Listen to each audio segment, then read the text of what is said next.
This is the third in a series of discussions about what it means to be a Masorti Jew and a Zionist today. We're hoping that it'll lead to a fuller cross-communal discussions, intergenerational discussions, and a fuller program of study next year. It's the third of three, and the subject is religious pluralism in Israel. And we've got three guests.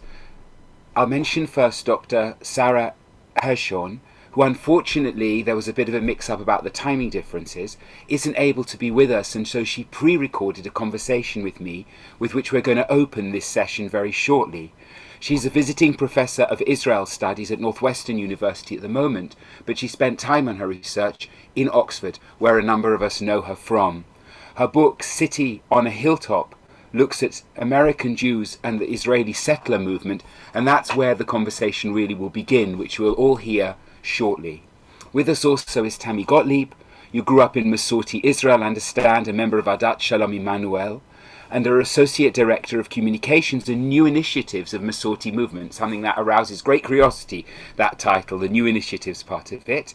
You also were a combat soldier in the IDF, and I think very relevant to our discussion, you're Vice Chair of Women at the Wall. And we've followed what's been happening with Women at the Wall. It arouses a lot of emotion here and a lot of interest. So I'm very, very keen to hear what you have to say and your personal experiences of that as well.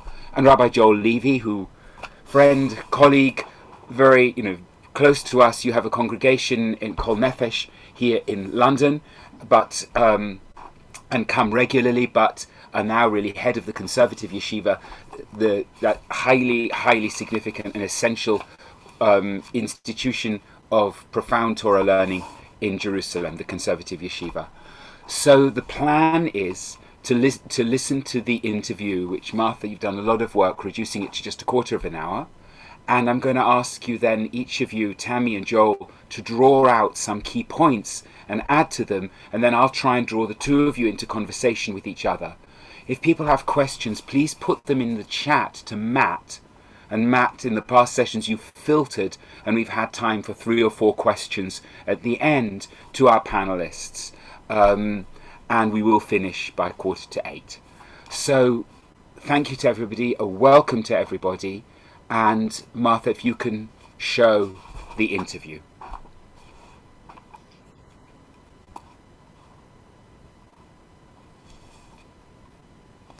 So I published a book in 2017 that argued that essentially Americans who are active today, both as leaders and cadres within the Israeli settler movement, are often playing out many American themes abroad.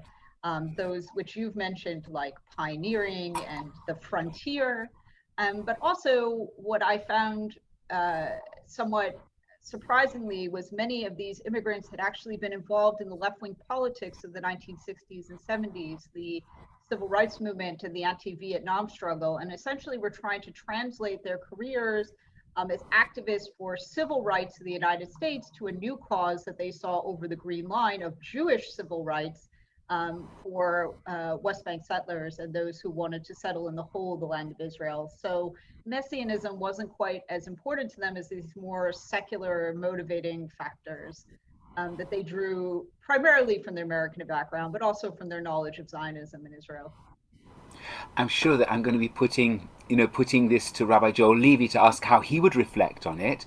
But one obvious question following on from that is, why did they identify in that way and not with the many sort of society bridge building, moving a mixed society into a real shared society is a phrase I've heard recently used.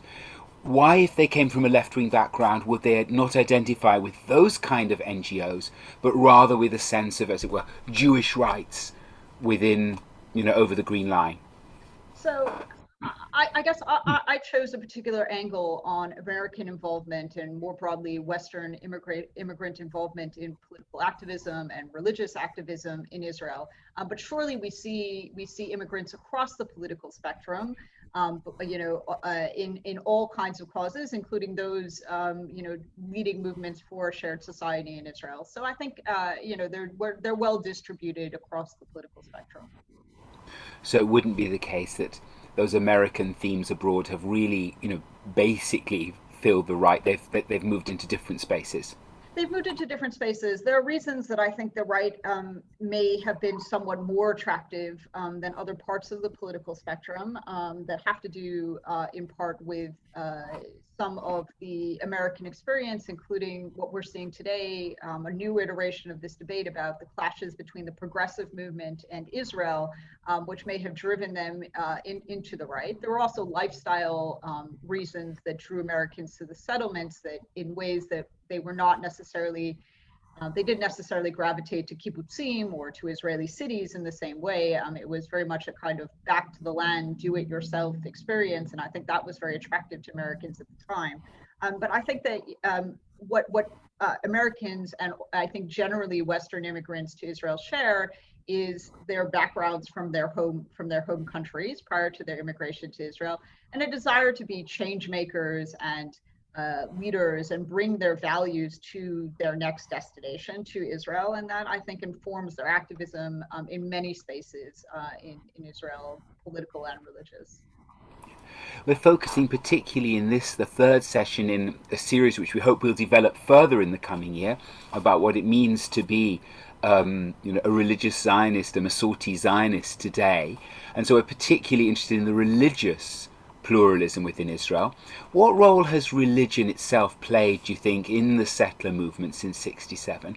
And why does it seem to have so much power, so much sort of social, also sort of social kudos today?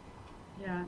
I mean, I think there was the 1967 war, both in the diaspora and in Israel, was an absolute sea change in Zionism and in Israeli history. It was an entire reorientation of the Zionist project towards a euphoric vision of God's will, of destiny, perhaps even of the coming of the Messiah. And for those who were inspired by the events of June 1967, it really pushed their activism in a new direction. In Israel, particularly, the religious parties were not very powerful in the Israeli Knesset. This really actually didn't happen until after 1977, a decade later, with the rise of the Likud party led by Menachem Begin and the National Religious Party joining as allies to the Likud. But in this slow process that evolved after 1967, religion became a factor in Israeli society, and I think in the articulation of Zionism in a way that it had never been before prior to 67. For the most part, even though Zionism had appropriated many Jewish symbols and traditions, it was a secular nationalist movement up until the 1967 war, and then things changed really quite dramatically. How much is that to do with granting active political power and economic power in kind of hung parliaments to religious parties? So how much is it where it's politically driven, and how much would you say it's driven by a sense of, as it were, I've heard the phrase, the re-entry of God into history, when God had, as it were, left and abandoned Jewish history with the Shoah? Absolutely. So I think some of it is quite theological in the sense that it was the return of God in history and the role of a kind of divine destiny and maybe a messianic impulse after 1967, after 20 years where God had been somewhat absent because of the Shoah. So I think there certainly was a very strong theological imperative that begins. But I think there's also been a change in Israeli society. Israelis actually have become more devout over time, and Israel's form of secularization or secularism is quite unique in Western society. If you ask perhaps a British secularist, what does secularism mean to me? They would say, I never go to church. I don't celebrate festivals other than in a social kind of way. God has no resonance in my life. If you asked an Israeli secularist, what does secularism mean to me? They would say, I say Kiddush over the wine, and then I go out to the disco in the evening. Of course, I fast on Yom Kippur. I just celebrate, Passover and Sukkot and other religious holidays with my family. it has some both religious and social significance to me. So even what is considered to be secular in the Israeli or Zionist context, I think it's very different from other Western societies. As it were, it's a selection of the mitzvot rather than, yeah. How would, and it seems to me that secular society has to a degree embraced the fact that the authentic religious voice is the voice of the religious right. I remember a conversation with Israel. Somebody said to me, I don't believe in God, I don't really believe in Judaism, I don't believe in going to synagogue, but if I did believe, it was with the Orthodox and your kind of Masorti religion, I wouldn't believe in that anyway. What would account for that, as it were, irrational kind of desire for extreme? Well, I think part of it is built into the DNA of the Israeli political system, in that part of the Great Bargain of 1948 was to establish the Rabbanut, the Israeli rabbinate, as as an arbiter of Israeli personal life, in marriage and death and divorce and other life cycle occasions. So, every Israeli, regardless of whether they believe or not, has to come up against the power and the discretion of the Rabbanut at some point in their life, even from the day that they are born, essentially. So there's that. But I think that there's also, a feeling of a lack of authority in Israel, particularly in recent years. Israel had many strong prime ministers that came from a military background, that had a particular profile in Israeli politics. But of late, Israel, maybe has become more of a victim of its own success. It resembles Western society more and more. It's moved towards privatization, towards, high-tech nation, towards many other features of, I think of, broader Western civilization. But as we see in many other societies, that means that there's kind of a meaning gap between wealth and prosperity and actual feeling of meaning in life. And I think many people turn towards religion, in particular towards the most hardline forms of religion, as a way to fill that and to see a real authority in that sphere. What would you say, with your kind of knowledge and research background in these areas, to to people like me and to and in the reform movement, who feel that organizations in Israel, Israel appeals for our allegiance, for our financial support, and yet will be very ready not to recognize our converts, perhaps our marriages, to distribute budgets in such a way that disfavors progressive movements. What would you say? What sort of future do you see in this area? Do you think the country will gradually move to a more pluralist position, or is that unlikely? I think right now it's very hard to say. I think what we can say is that if you open up the English language version of your favorite daily newspaper, and the Hebrew language version of that newspaper, you find an entirely different narrative. In the English language version, we may have some of the concerns that you've outlined, an egalitarian prayer space at the Kotel, about conversion, about immigration, about many of the other things that animate the diaspora-Israel relationship. On the Israeli side of that newspaper, you find bombs falling, rockets falling over Sderot, concerns about economic development, about COVID, about government corruption, about, I guess, the day-to-day of domestic Israel. And I think right now we're just frankly not having the same conversation about what is meaningful to Israel for us.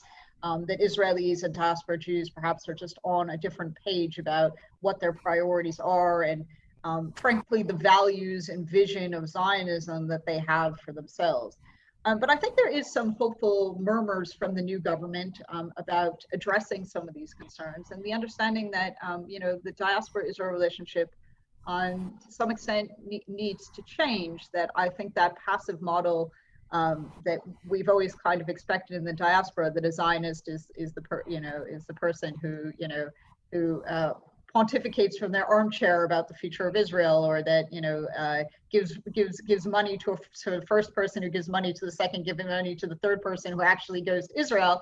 I think those times have changed, and the diaspora wants to have a critical voice. I remember being in a meeting in London maybe 5 or 6 years ago with the Jewish Agency and the Jewish People Policy Institute, discussing whether that kind of passive model is going to work, especially when we've seen only in the last few weeks that when there is a political maelstrom in Israel, there's often a secondary effect on diaspora Jewish communities, and it's very difficult for I think the diaspora to remain silent and also feel that their priorities are not addressed when they are a kind of secondary casualty to the Israel-Palestine conflict. I mean, that secondary casualty is very well put, and sometimes it feels like it's in the interests to have diaspora Jews feel insecure. I think that's quite a challenge. How to manage that, how to think about that for diaspora Jews is quite a challenge. What moves, this is my last question, what moves do you think can be made by diaspora and Israeli organizations like the Masorti movement, the Reform movement, towards a more religiously plural Israel? So I think, to reference the vocabulary that you had mentioned earlier of a shared society, I think perhaps it's not only a shared society, but a shared narrative of what we hope for of Zionism and of Israel in the future. And I think for many diaspora Jews in particular, religious pluralism, the recognition of minority rights, of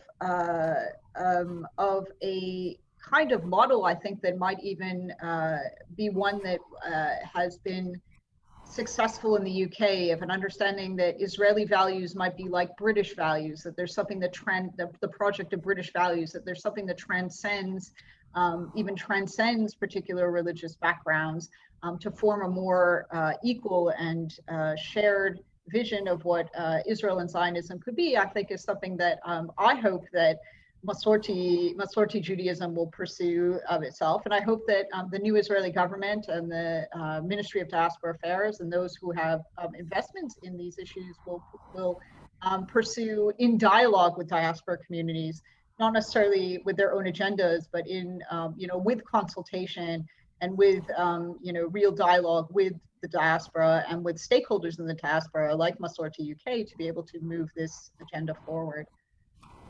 That's a really helpful place to take us to, and the idea of these conversations that we're having is exactly that, to consider what this narrative needs to look like and how we create it and how we share it. Dr. Hirschhorn, Sara, thank you so much for joining us, and there's going to be conversation around the conversation that you've had. It's really, really valuable and helpful, and you express, it's so clear what you say. Thank you very, very much for joining. So there's that conversation, and I think I want to draw you, Joel and Tammy, first of all, into reaction to that conversation. I'll turn to each of you in turn just to start off with 2 or 3 salient moments in that conversation that you want to comment on. But I'm going to sort of try to ask you 2 or 3 different questions. But Joel, if you want to come first, and just what really strikes you, things you want to agree with or disagree with, or really highlight in that conversation, in what Sara said. So I wanted to maybe just jump in on the question of the authentic voice being orthodox in Israel. And she talked about the bargain of 1948, which led to a kind of collusion between secularists and religious about how the state would be structured. There is no separation between church and state in Israel. There is the bargain of 1948 set up the Rabbanut as controlling certain key areas of religious life in Israel, including marriage and including Sabbath observance and kashrut. So it's against the law in Israel for non-Orthodox rabbis to conduct weddings, and when we do conduct those weddings, we're doing it. There have been times when arrests have taken place, and even now, you don't generally get arrested, but you're breaking the law, and It's against the law, incidentally, in Israel. It's against the law, and it's impossible under Israeli law for a Jew and an Arab to marry, for a Jew and a non-Jew to marry in a recognized ceremony. So that was part of the collusion between left and right, and that leaves no space for somebody who isn't saying I want to be centrist in terms of like some kind of some kind of middle ground between being secular and being orthodox, but it leaves no space for someone who is trying to forge any religious path which lies outside that consensus, and people will be angry with you for not playing that game in Israel. So when I first arrived, when I was 20, 30 years ago, I used to wear half a kippah, and I cut my kippot in half, and I used to walk around the streets wearing half a kippah, and people would shout at me from left and right.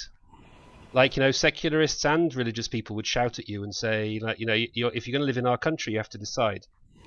And they would also like, sometimes I would have these conversations where I was wearing half a kippah. I remember once being in the supermarket, and someone started having a go at me, and I said, well, tell me what you think the half kippah means. Like, what do you think I'm trying to get at? And he said, tafasti, ata shomer mitzvot ohev aravim. Right, so you're someone who keeps Shabbat or keeps the mitzvot, but you love Arabs. And I didn't know whether to laugh or cry at that point, because I suppose I actually am a shomer mitzvot ohev aravim. But the fact that someone could say that as an articulation of what that centre voice was actually trying to articulate, and with disdain suggest that was an inconceivable position that one might like to take in Israeli society, is indicative of how painful it is and how difficult it is to find anywhere to live in Israel where you can settle your identity and be taken seriously.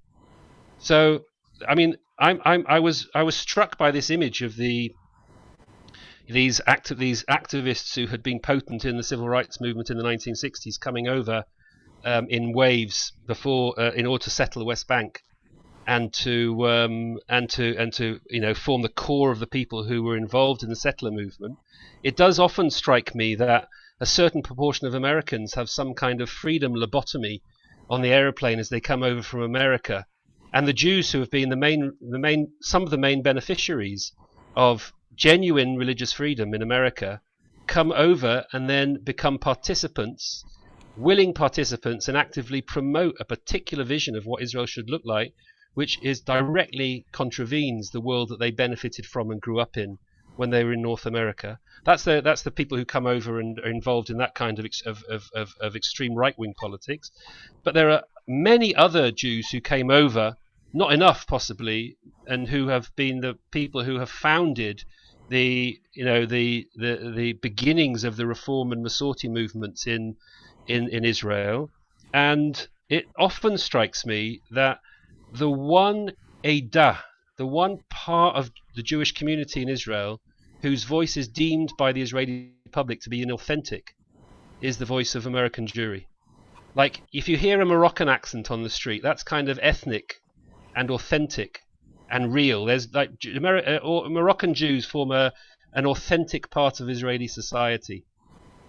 And the same is true for Jews who come over from Russia without a strong Jewish background, but they're a kind of solid, authentic part of Israeli society. The one part that is delegitimized, and where the voice is deemed to be and not an authentic voice, is the voice of people who come from a centrist position of Reform or Conservative Judaism.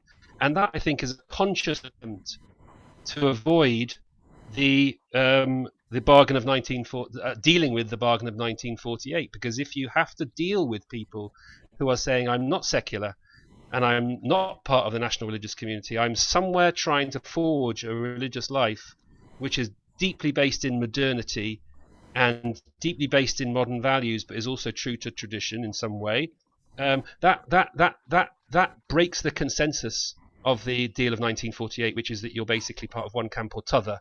And I think that there is a strong psychological resistance to taking American Jewry seriously. Going to hold you there. I mean, there's a lot to pick up on there. That kind of the collusion of 1948 and whether that's a misreading of history or a mistake. Tammy, how do you see that? Particularly that question of the authentic voice being the voice of the right. Is it an authentic religious voice, or is it just the voice of power? It's definitely the voice of power. The speaker said something about secular people as people that consider themselves secular, but do Yom Kippur and do Kiddush, but go on Shabbat to a discotheque.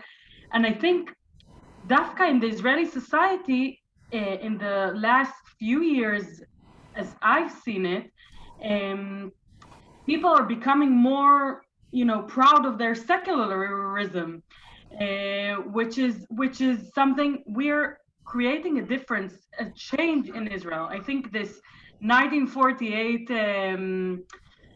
mistake or agreement that happened because I guess it was what the politics needed at that point to create a Zionist country and to get everyone on board.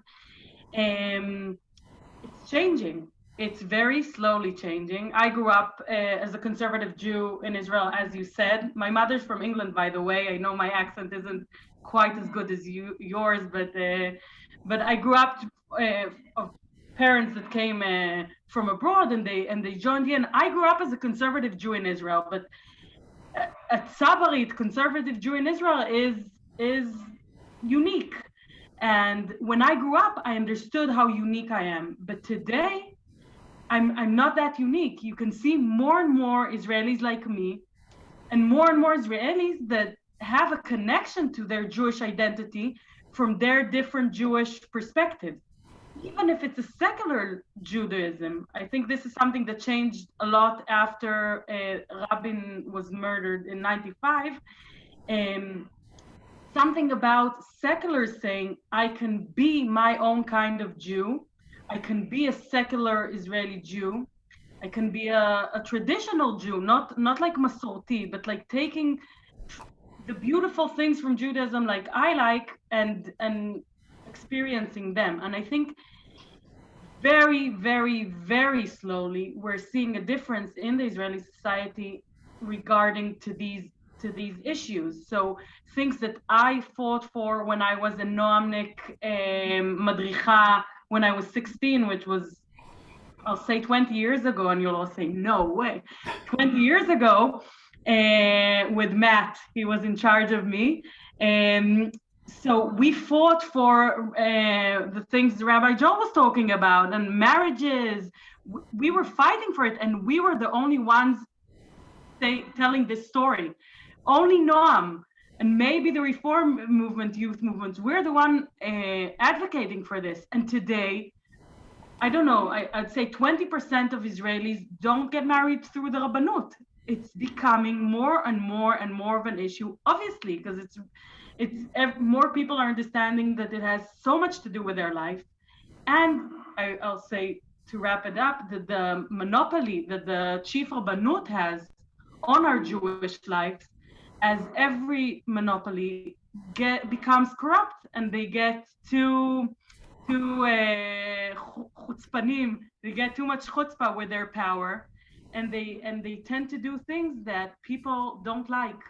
And the Israeli society is picking up on that, and more people are just not getting married through the Rabbanut, which means they're not getting married through the Israeli state at all, and that's just something that the Israeli state will have to deal with in 10 years or 15 years from now, that the percentages will be 50% and more, and then we'll have to. How are you seeing this in terms of being the vice chair of Women at the Wall? Because we still read accounts of violent attacks on women at the wall. Do you feel the consensus in Israeli society there and in Israeli politics is also changing, or not? I think in Women of the Wall, it's an interesting issue, because I have the feeling that it's coming more from the public to the authorities. It still hasn't gotten to the authorities, but the support that Women of the Wall are getting, because Israelis are women of the wall have been around for 30 something years, okay, since 1988. Israelis have never heard of women of the wall, didn't hear of women of the wall till 2012, when women of the wall was starting to being arrested. This was something like 24 years that no one heard about women of the wall. Just when we were, when people felt like something was happening, that they don't want Israel to go to that direction, then people started advocating for us. Many people, secular Israelis and religious Israelis, saying, I acknowledge that this is a Jewish state, but this can't be a state where we arrest a woman for putting her talit on in the Western Wall. And we had so much support throughout that time of 2012, 2013, when the police was arresting us every prayer for having talitot on. It's insane, you're in a democracy and you're being arrested for doing something that's your democratic right. And people were willing to fight with us in order for that not to happen. People from all the scope, Haredi Jews, saying this is not a democracy. So I feel as if, the state, again, doing things that they feel are a bit too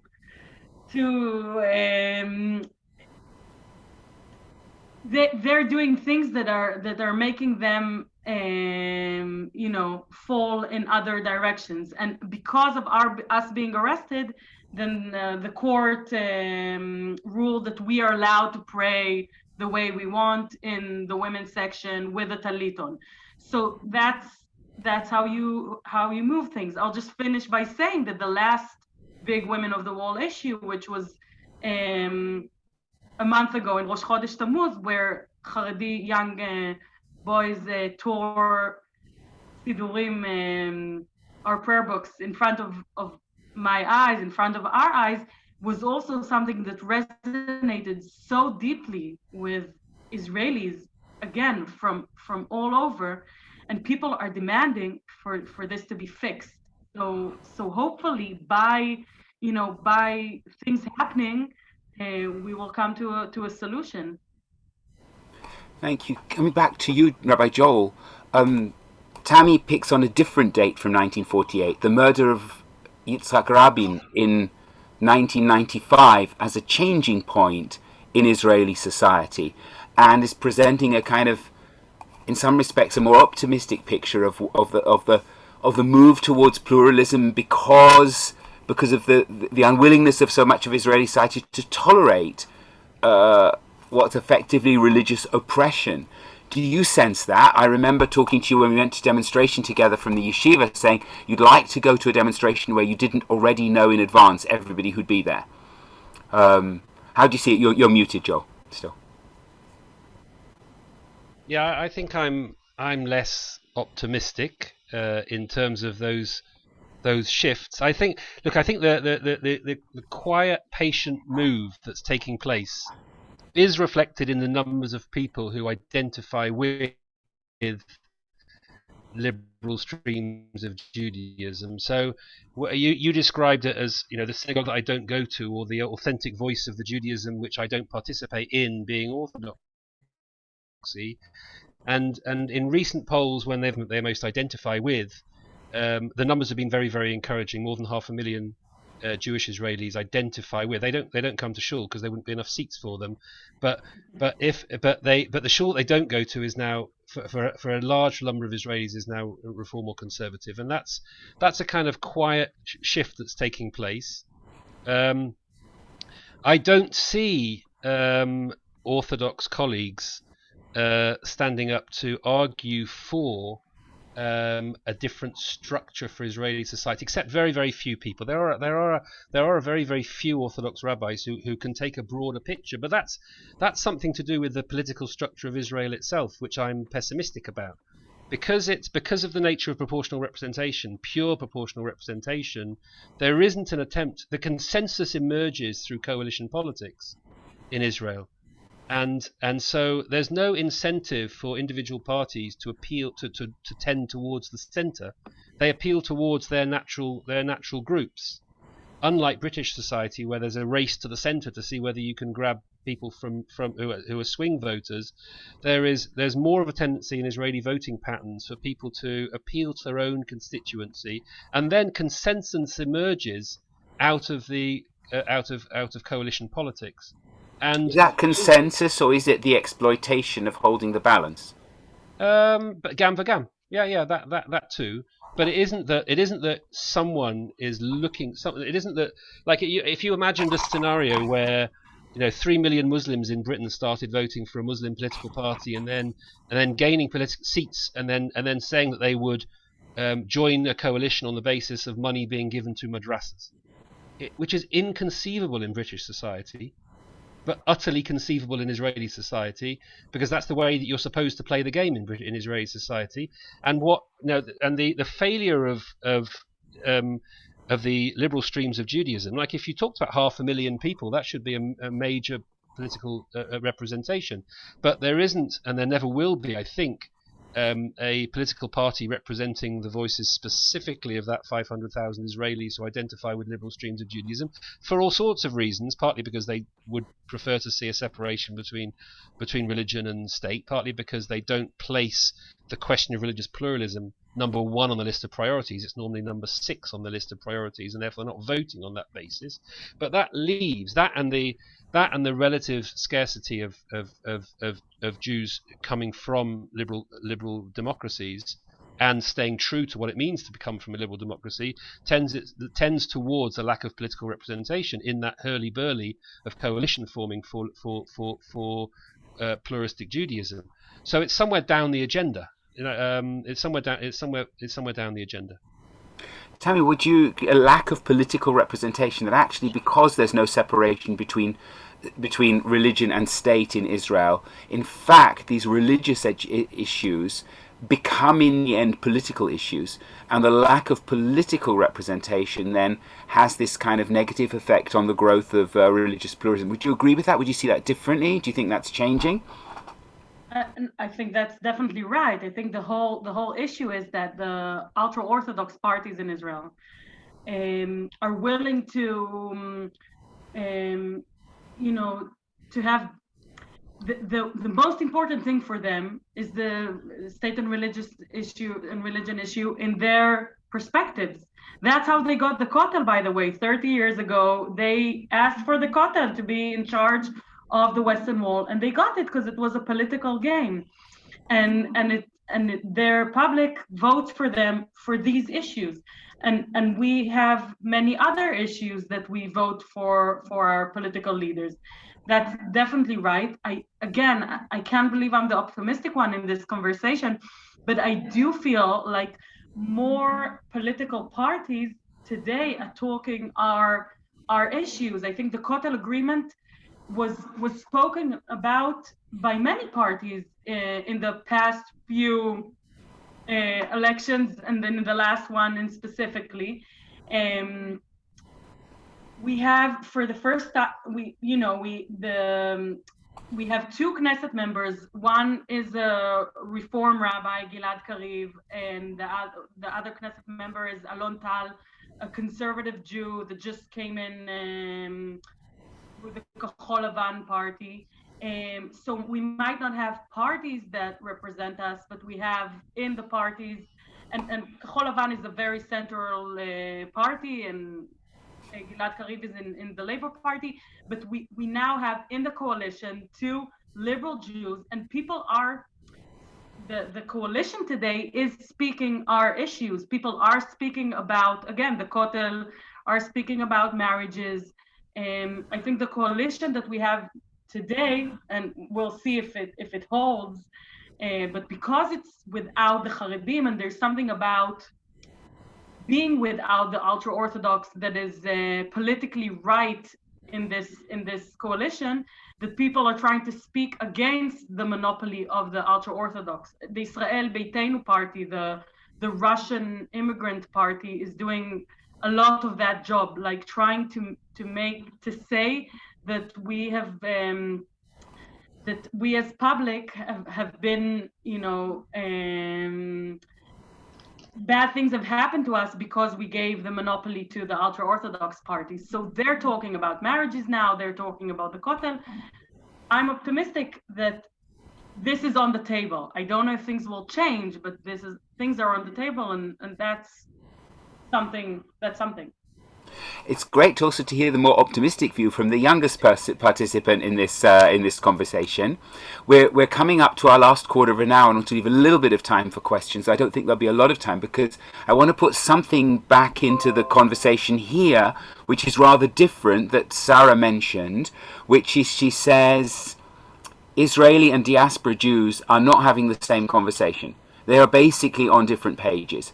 The narrative about Israel among Israelis and the narrative about Israel among diaspora Jews is just different. And the challenge is to create some sort of shared narrative, a kind of project of Israeli/Jewish values.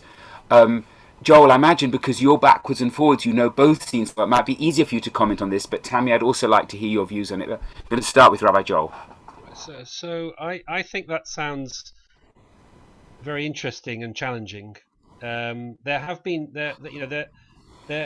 been talk of how the educational agenda has gone one way in the past, and that we send young people to Israel hoping that they will be infused with a certain experience of Jewish peoplehood in the land of Israel, and then return to diaspora living, carrying that with them. And it is still the case that an intensive educational experience in Israel is a kind of rock solid educational experience, social experience, identity experience that works. But there's been much more talk of how the opposite might also function, like how Israelis traveling to diaspora and interacting with how Jews function in diaspora and how life functions in diaspora, and how that might have an enduring effect on an Israeli life. There was even talk of funding such a program, that Israelis would actually be sent in the same way as young Brits, travel to the UK. Maybe that it would happen the other way as well. I have to say that one of the problems, like in the rough and tumble of Israeli political life, people play quite hard, and the liberal streams of Judaism are very supine. They have allowed themselves to be taken advantage of for generations, and you don't need to be taken advantage of. Or Israelis don't look at people who allow themselves to be taken advantage of in a kindly manner. Like, it's not, Israelis don't look at that and say, "Oh, that's great. Yeah, how wonderful that you're giving money and writing a blank check." So I'm always bemused by the fact that liberal Jews are prepared to donate money without really understanding what it is they're giving money to. Like, if the Masorti movement in Israel is connected to one of the world's largest congregational organizations of Jews in the world, then a significant amount of money should be flowing through the coffers of the Masorti movement in Israel, coming from particularly American conservative Judaism, so that because the diaspora should be invested in Israel expressing the values that are dear to the hearts of Jews living in diaspora. I'm just going to chip in there, forgive me, because that's really, really important, and it's important for us listening in the diaspora. Is there something there about conservative Masorti Reform Jews somewhere secretly believing about themselves that they are not authentic and giving money to Asia and elsewhere out of a semi-conscious guilt? I think there might be an element of that. There also might be an element of that we bought into the notion of plurality.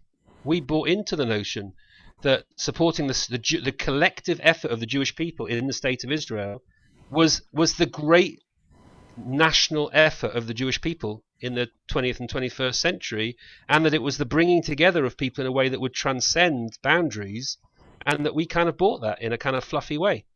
And as such, I think that there was a lot of generosity of spirit in giving money without worrying where that money went, thinking that the Jewish people would use it wisely. So that's part of it. Part of it is also because there's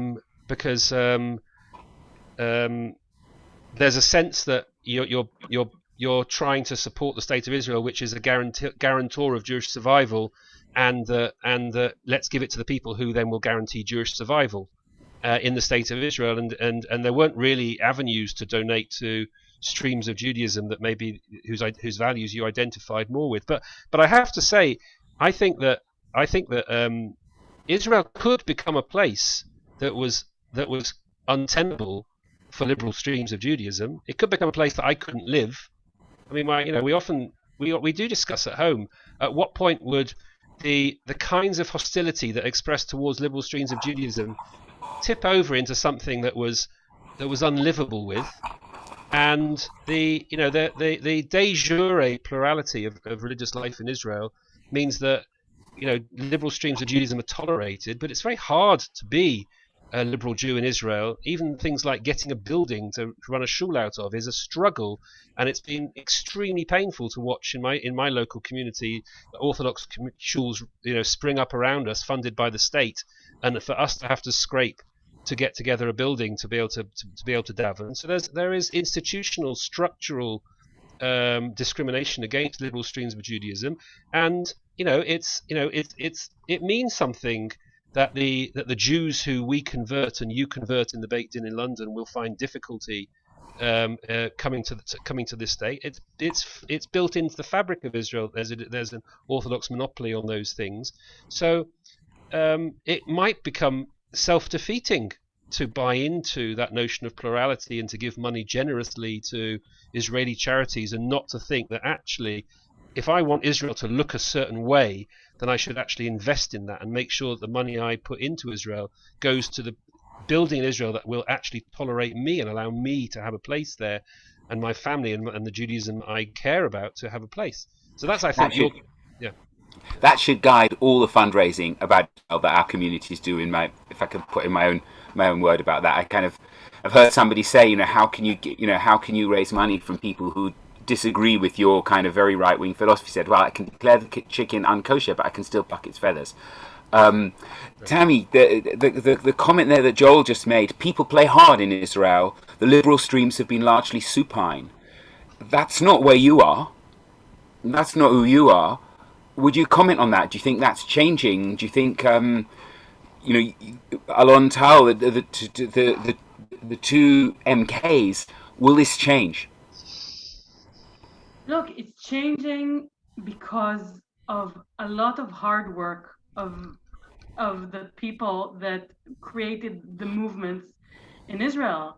It didn't come from nothing. The ability for us to get a bit of funding today for buildings, okay, or that our rabbis might be recognized as aerial rabbis in local areas, not in towns, but in local areas. This has been thanks to struggles of the Masorti and reform movements for as long as they've been here in Israel. It's making a difference. So it doesn't come out of anything. It's not a miracle, like miracles happen in Israel, we know, but it's been part of hard work that we've been doing for many, many years. And I want to pick up on another thing that Rabbi Joel said. The issue is not only fundraising for Jews from the diaspora towards Israel, shouting out the issue. I want to say, I don't know the whole story, but a bit like the Noam Youth in UK did with Tzipi Chotobeli, okay, saying that we are, this is an important issue for us. We are, when people from the diaspora meet Israeli politicians, meet Israelis coming to camps in North America, Ramah camps has 300 Israelis that go for the first time ever to Ramah camps in the United States. Is that the first time they ever hear about issues of state and religion? Suddenly, their American friends teach them that there's an issue with state and religion in Israel. So talking about these issues, telling the Israeli people that are visiting you that this is something that's annoying you, that it's a problem, and letting politicians know that we're not willing to play nice with you whenever, because you're wonderful and Zionist, but you need to be nice to us too. I think that is very, very important, and that's also making a difference. So the difference is coming from the hard work of Masorti and Reform in Israel, and organizations like Women of the Wall and lots of other organizations fighting for Jewish pluralism. And it's also coming from the pressure of the Jews in the diaspora telling the Israeli government, we're not willing to play nice with you if you're not going to be nice to us. So there is a voice there from the diaspora. We're into our last sort of 6 or 7 minutes. Matt, have there been questions that you want to sort of refine and put to Joel and Tammy? I had a question. To abuse my position, I had one question myself, and then we have one question in the chat so far. So if anyone else wants to quickly put a question to me in the chat, then maybe I can synthesize them for our panel. So I'll give that a minute or two. But the question I wanted to ask actually was about for Joel and Tammy, and again, you're not here as political commentators, but as Masorti Jews and Israeli citizens, I'm interested in your reaction to the rise of, on the one hand, there's this rise of religious pluralism, and on the other hand, the rise of extremist Orthodox Jewish. I mean, people have used the word fascism. People have used all kinds of strong words to describe it. Kahanism is really what I'm thinking about. For example, the Religious Zionist Party, which is now in the Knesset, and the deals which they did with former Prime Minister Netanyahu. So I'm interested in your reaction to, like, how does it make you feel that Kahanism seems to be on the rise?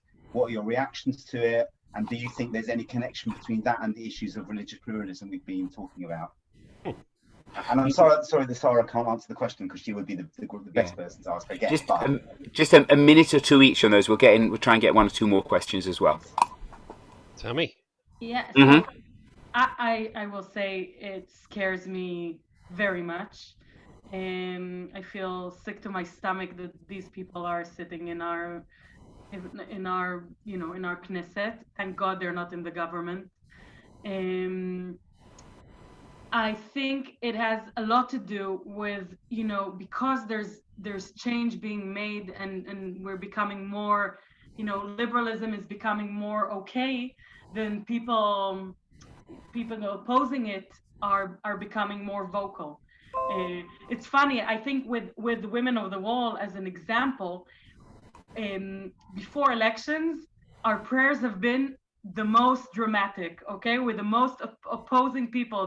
This Noam party that's part of the Yonut Datit party have been coming to our prayers every time before the 4 last elections. So they're coming to make a statement and to be against us. It's very scary. I hope that the democracy will stop them, that courts will stop them, that there'll be, red lines that can't be crossed. I'm waiting to see. Thank you. Joel? So just a tiny little snippet from our shchuna, from the place where I live, which is kind of connected, that there are ultra-Orthodox Jews moving into the part of Jerusalem where I live, and they've started a little kollel in Talpiot Mizrach, and they've started putting out posters to saying that women should dress in a more modest fashion, and they've stopped kids from using a playground in a certain area near where they live. And you'd have thought that, well, if you're a pluralist, you'd have thought that the response to that should be something like live and let live and mutual respect, all that kind of stuff. But that we're not talking about a community that deals in that language. It's the language of that community which is trying to muscle its way into this area, which is an area where there are a bunch of different Masorti shuls and where it's a very secular community. The Haredi community that's moving in is not talking the language of mutual respect. You can't sit down and say, well, let's all share the playground, or let's make sure that we all can live here together in peace. That is not the kind of so the response from citizens living in the area has been very harif. It's been very to push back against this idea of having ultra-Orthodox Jews living in the area, and that's a zero-sum game, which is extremely unpleasant for everybody. But that's what's going on. I mean, that's happening now, and people who I think of as being moderates are completely fired up and saying we have to drive these people out of the area. So, as soon as you get a situation where someone is coming in with a non-negotiating right-wing position, which says we're right and we don't want to respect you, we don't want to tolerate, we don't want to live together, then it rattles everybody's cage, and the games that then are being played out are extremely unpleasant, and it's happening on the streets. So I was wearing short shorts to walk through that area on Shabbat to go and visit a friend. My shortest shorts because they put up signs saying that saying that they want people to dress in a tsunua manner. So we were walking through there in the least tsunua manner possible on Shabbat. And there's a weird game that's being played there, which is a zero-sum game. But that's the kind of brutality, I think, of sometimes what happens on the streets, and that's caused by people playing a game which is not about trying to create consensus and not trying to create a live and let live atmosphere. Matt, do you want to relay that Sure, question, and then we're going to have to stop in about 3 or 4 minutes? Sure. There was one question which I'll try and simplify a little bit from Ed, and the question was about what is it that creates the problem of too little support from the diaspora conservative communities. So what is it that creates that problem of too little support from conservative or majority communities in the diaspora?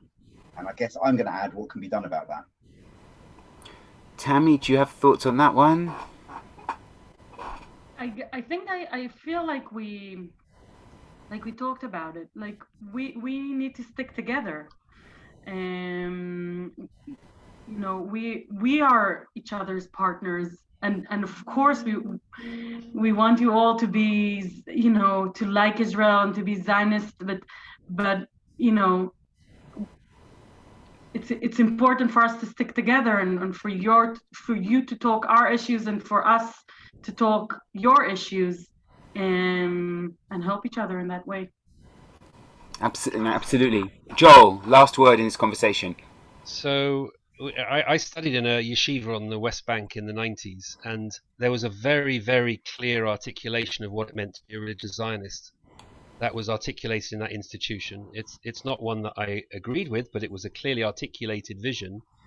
And I think that there should be an unapologetic attempt, which I think probably this series is the beginning of, to articulate what is Masorti Zionism. I don't think it's about being a Zionist. I think it's about being a Zionist with a particular vision of what Israel ought to look like.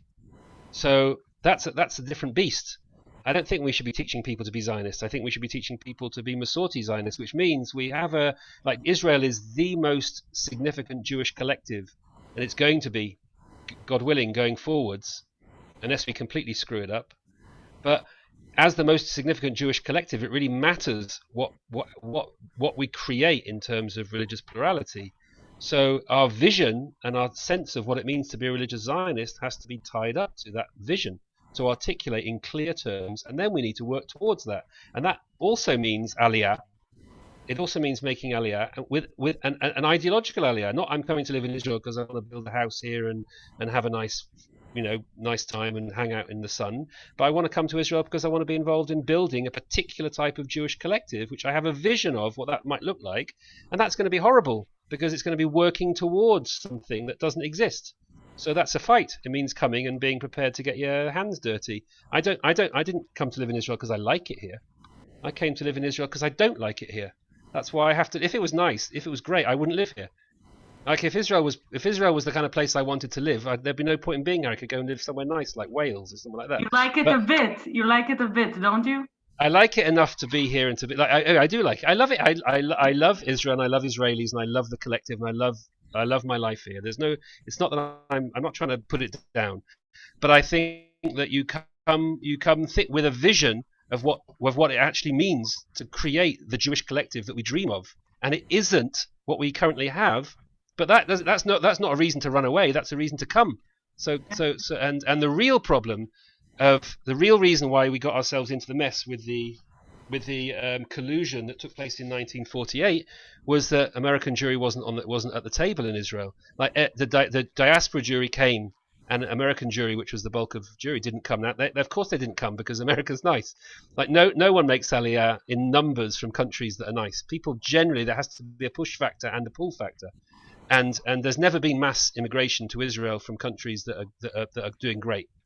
But it is a massive problem that we're underrepresentation, and that was structurally built in the nation forming stage of Israel, which took place in the 40s and 50s and 60s. Are liberal streams of Judaism underrepresented in that process of nation building, which leads to the structural insecurities that we have now and the problems that exist. But I totally agree with Tammy that really serious people are working at that, and there is amazing work being done to shift Israel in a direction which will be much more amenable to liberal streams of Judaism in the future. Thank you, Tammy. Thank you, Rabbi Joel, and also a thank you will pass on to Dr. Sara Hirschhorn. Absolutely, to echo what Joel just said, the idea of these 3 sessions is that they are a beginning of a deeper process, which will also include study of Makorot, of Jewish sources, ancient and modern, to frame exactly, to reach a statement about what it means to be a Masorti Zionist, and that we'll work on planning for next year after the high holidays. Toda rabba. Thank you very much indeed.